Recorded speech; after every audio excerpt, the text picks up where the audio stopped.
Welcome to this GSA Momentum Discussion podcast, enhancing early detection of cognitive impairment.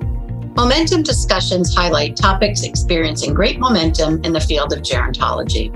We're grateful to AZI for their support of today's Momentum discussion. My name is Jen Pettis, and I'm the Director of Strategic Alliances at the Gerontological Society of America, or GSA, and I'm delighted to serve as the host for today's discussion. Please join me in welcoming today's guest, Dr. Joshua Chodosh. Dr. Chodosh is the co-lead of the Bold Public Health Center of Excellence on Early Detection of Dementia, the director of the Division of Geriatric Medicine and Palliative Care in the Department of Medicine at the NYU Grossman School of Medicine, and a professor of medicine and population health at NYU. Dr. Chodosh is also a member of the expert advisory panel for the GSA KAER Toolkit for primary care. Dr. Chodosh, thank you for taking time out of your busy schedule to join me today and for your willingness to share your insights into the importance of early detection of cognitive impairment and how primary care providers and others can take more effective approach to kickstarting brain health conversations and take actions to improve earlier detection of cognitive impairment. Jen, thanks so much for that introduction. It's really a pleasure to be here. Great. Well, let's jump right in. Let's start with a question really a little bit about background, and that is, why is it so important that we talk about early detection of cognitive impairment? Well, it's quite amazing to me that we're even asking that question, given that it's 2023 and there's so much going on in this arena and so much wonderful advance in really moving the field and improving detection and having more individuals receive the care that they need and deserve. But this is so important because it's happening before our eyes and nobody's talking about it. So it's important to detect any problem that someone may be suffering with, may be challenged by, and particularly challenged by in the face of family members and friends. And if there's no talk, there's no discussion about it, and sometimes it even magnifies the problem. So like any other problem, talking about it often makes it better, rarely makes it worse. And it's so important to when we talk about detecting cognitive impairment earlier, all that means is that it's earlier than we detected it otherwise. And all too often we're detecting it at a point where it's now at a level of severity that if you don't do something soon, you will now have a crisis on your hand, and that crisis might well have been avoided. So we certainly in our Bold Center, we are about detecting cognitive impairment before a crisis occurs. That's the ground layer. And what is that crisis? Well, certainly people who have cognitive impairment are going to be missing things. They're going to be missing their appointments that they may need to take. They may be not adding up their money appropriately and being taken advantage of. They may be losing family members or friends through broken relationships because those partners just don't understand. Why isn't dad talking to us? Why isn't he answering his phone? He said he was coming for dinner, he didn't show up.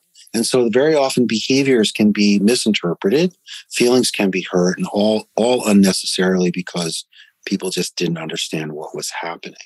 And certainly we continue on in our lives doing things like working and driving and doing things that may have some risk associated with it, needing our full attention to do them well and safely. And without that, we've put ourselves at risk, we've put others at risk, and we may not be attentive enough to know that we're actually taking these risks. So this kind of detection highlights that, helps put strategies in place to prevent these kinds of crises before they occur.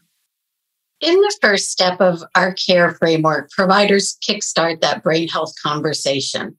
Before we talk about the conversation itself, can you share with our listeners some approaches or strategies that primary care teams can take to set the stage for a successful brain health conversation with their patient? Sure. So, whether you're a sole practitioner or a practitioner amongst many other practitioners in a group practice, and you may or may not have a nurse or a medical assistant or a receptionist, I think that first and foremost, a successful conversation is really about relationships. And it really is about, we talk about positive reframe, and even the idea that we would talk about brain health as opposed to something we usually talk about disease, is a positive reframe. So a lot of this is really going towards what do you do well? What are you succeeding at? What maybe are you having challenges with? And doing that in such a way that you're not a different person. You didn't just join a new club, a club that you didn't want to be a member of. That all of these things that we talk about when we talk about our physical function and particularly in this case, the functioning of our brains or our brain health really sits on a continuum.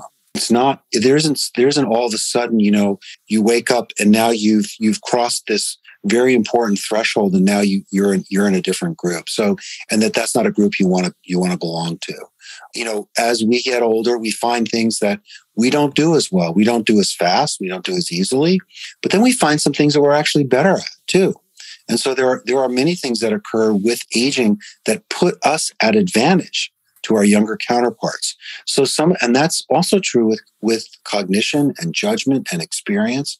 And so all of those things I think have to be brought into the discussion. And so for me, a successful conversation really is about a successful relationship.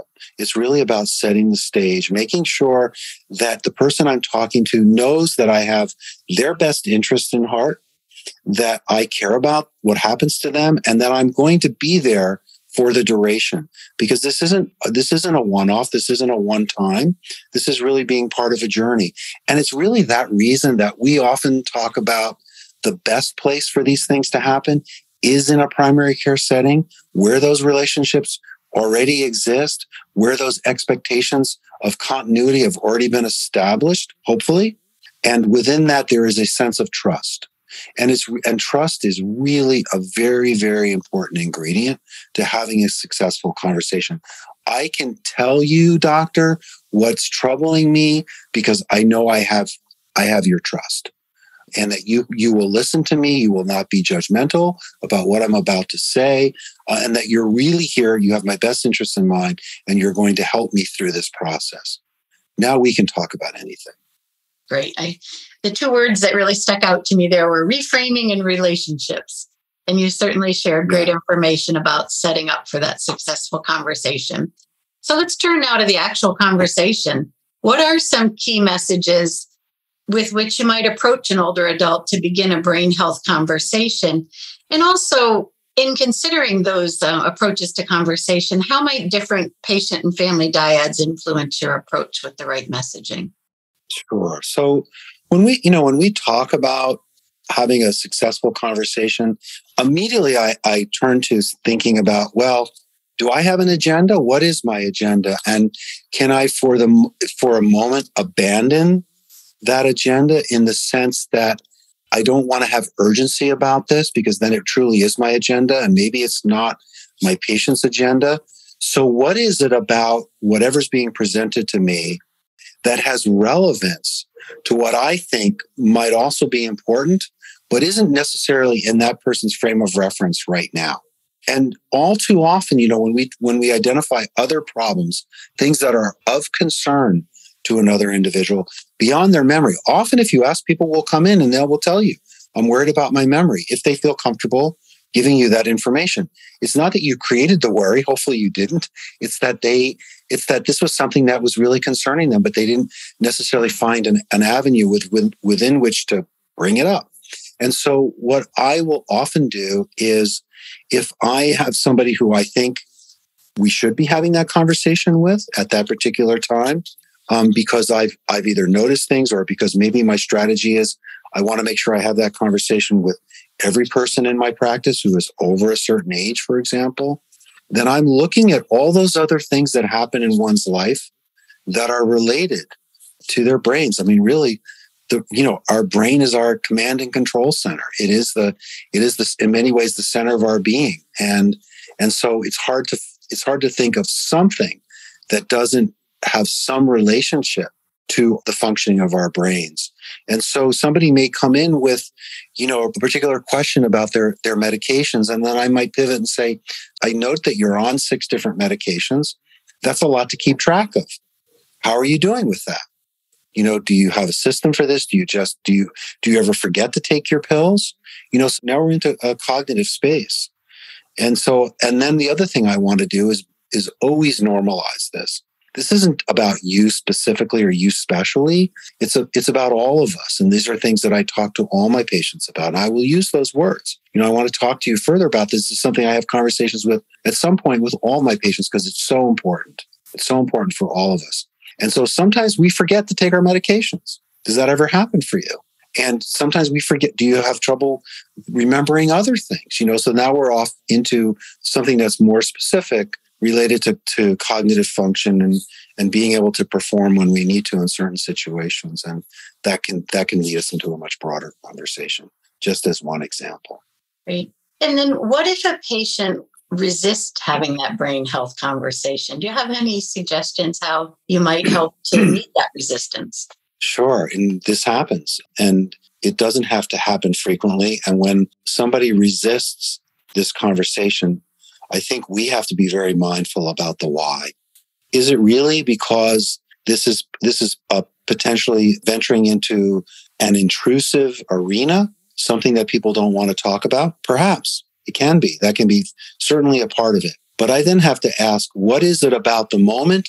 What is it about my relationship? What is it, getting back to that earlier piece, what is it about the level of trust we do or we don't have? And do I need to do some more work here as opposed to kind of push on? And I will not push through if there's resistance in that way. I will take a pivot. Maybe we get to a certain point. And I said, has anybody ever gone through an actual strategy with you where they tested your memory? Yeah, I did that once and I don't want to do that again. Okay, well, we're not going to do that now. And so I'll find other ways to talk about the issues. And, talking about a problem and talking about life and talking about things that are affected by our thinking and memory is a little different than if I'm going to give you 3 words to remember and I'm going to ask you what those 3 words are later. That's a very different kind of experience from the standpoint of the patient. And I would argue, particularly for the person who doesn't want to do that, there are other ways to get at this information that may not be quantitative, but is certainly going to start to give me many of the elements that I need to have to think about, does this person really have, are there a set of problems or issues that we really need to be focused on right now? Do we need to go further with this? So I think there are other strategies. I do think that the resistance often comes when somebody approaches, I have a test I want you to do. And that often can be intimidating, if not feel intrusive. And even that, I think, has to be set up in a way that is normalized, that doesn't feel like I'm now evaluating you. How good are you at doing this?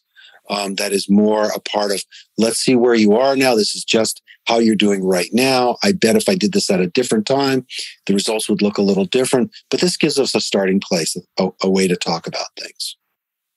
Great.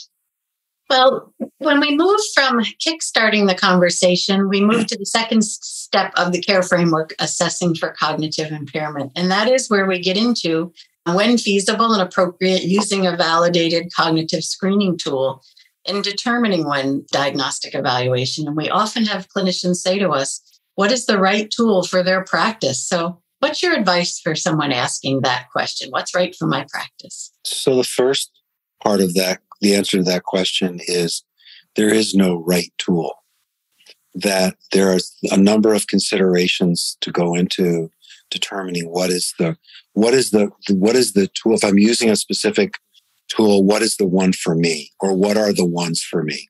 So if I have the person there and they are able to communicate with me in a language that I can communicate in easily, then and the kinds of questions I'm going to ask are not biased by an absence of education in that area, particularly when somebody comes from a different culture, a different country, different environment. Maybe that a tool will have language and education bias that I have to be very careful about.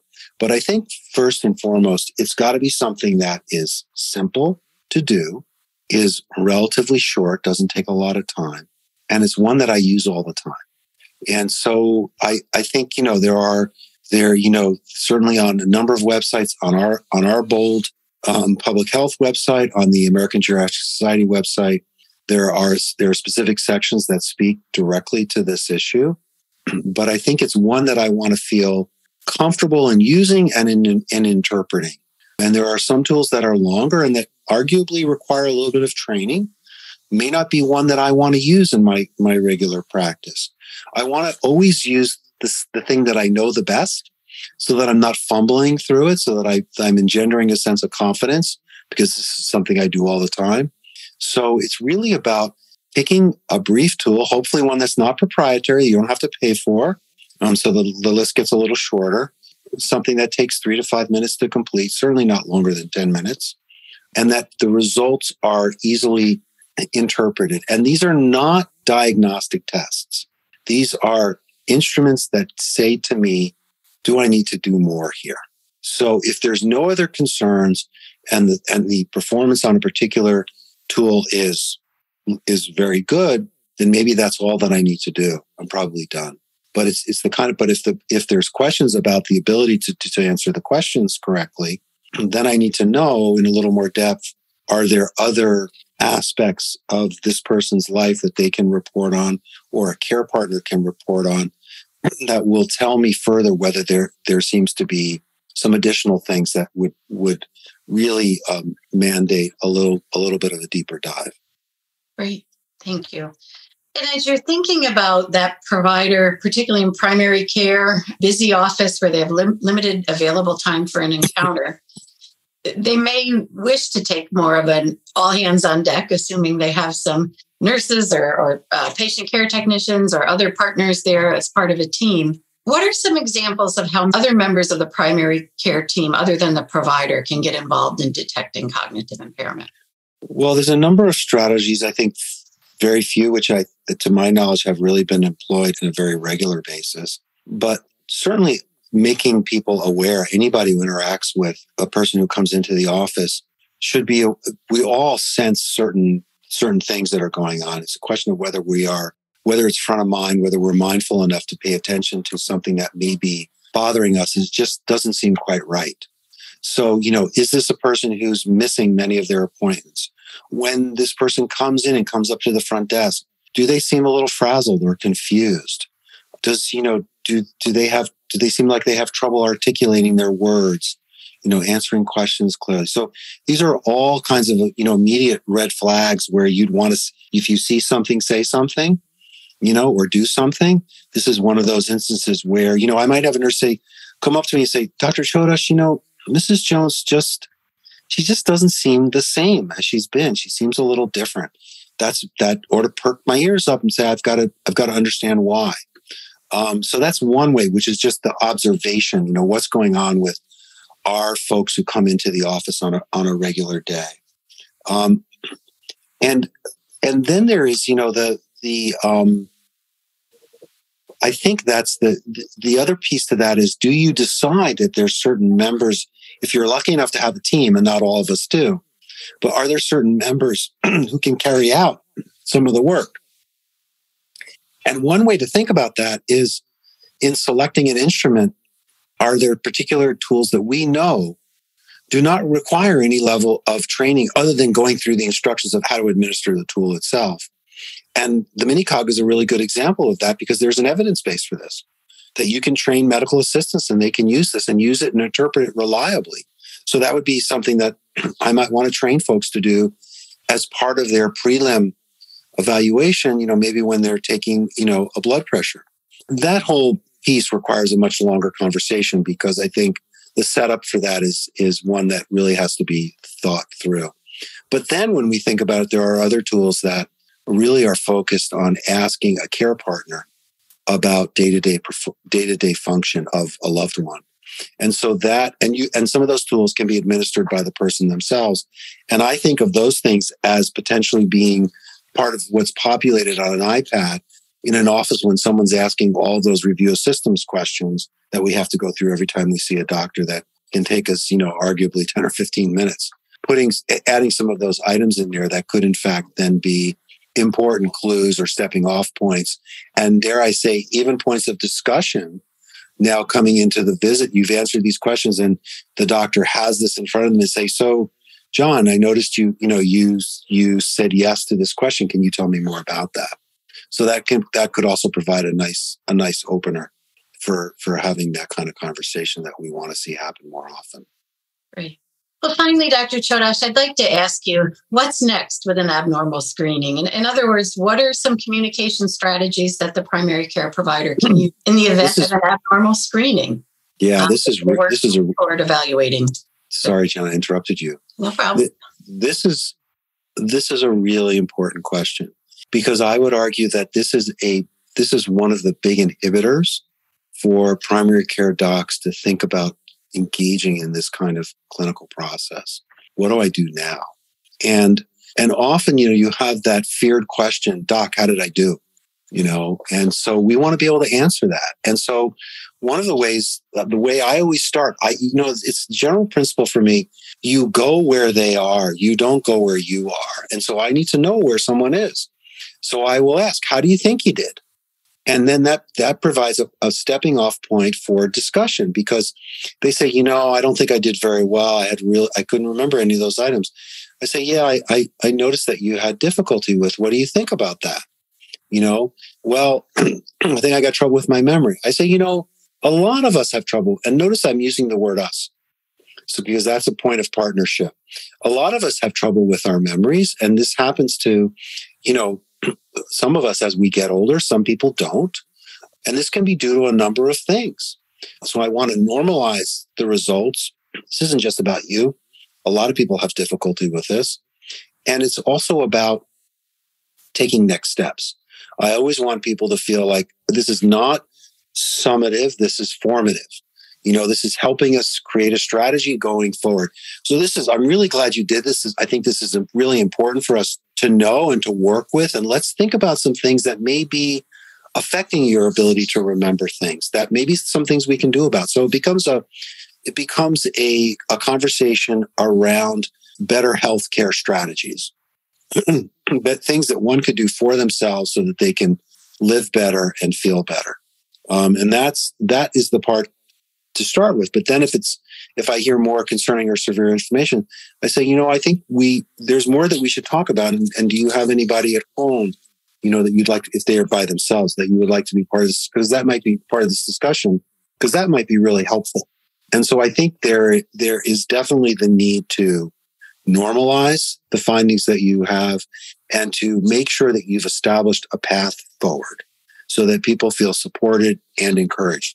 But I think the what's next is only a positive conversation if I'm going to use a screening tool, I've set up the tool properly by establishing proper expectations. I've seen too often, this occurs more often in the hospital, I think, than in the clinic, but someone may walk in and say, so do you know what day it is today? With no pretext, right? And the patient, if they're awake enough in the moment and snarky enough, say, what, you don't know? Because that's what they should say. Mm-hmm. And because why are you asking me this question, right? That's really what it is. So giving a context to why am I doing this is really important. And then setting up expectations is the next piece, which goes in two directions. Some of these questions may seem really silly and easy to do. So I'm not insulting somebody's intelligence by asking them something that's just easy, but might be difficult for someone else. And some of these questions may be difficult, so that when somebody has difficulty, they have less opportunity, if you will, to feel embarrassed. Because I don't want people to be embarrassed. Great. Thank you. This has been a great discussion. And a couple of things that I heard that really stuck out to me. One you said very early on, and that was that talking about it makes it better. It rarely makes it worse. And I think that was such a great point. And the other thing you didn't say the word, but all I heard throughout our whole discussion was person-centeredness, that individual is in the center. They're driving this conversation and you're there to help them steer it along and to help them navigate their journey. But they're clearly in control of what's happening in that successful encounter about brain health or about other sensitive topics. I heard you use I heard you use normalize and positive reinforcement and reassurance of that you're there with them in that relationship to help them move forward and navigate what may lie ahead for them. What are some key points you want to leave our listeners with? Well, I think a really key point to this is a journey. This is not a one-off, because we're all on a journey. And as we get older, some of our abilities improve and some of our abilities become more challenged. And I do think that the best healthcare that one can get is the care where they actually feel like they're in partnership with their physician or other medical provider. And I hear this again and again and again. That element unto itself may have as much benefit for a person's health as whatever strategy I might offer them. Dr. Chodosh, thanks so much for joining us and for all the great work you do for the individuals with dementia and their care partners. Thanks also to everyone who's listening to the podcast. We hope you found it informative and enjoyed it as much as I enjoyed the conversation with Dr. Chodosh. Thanks, Jen, for the opportunity and the privilege. To learn more about the Gerontological Society of America, visit geron.org.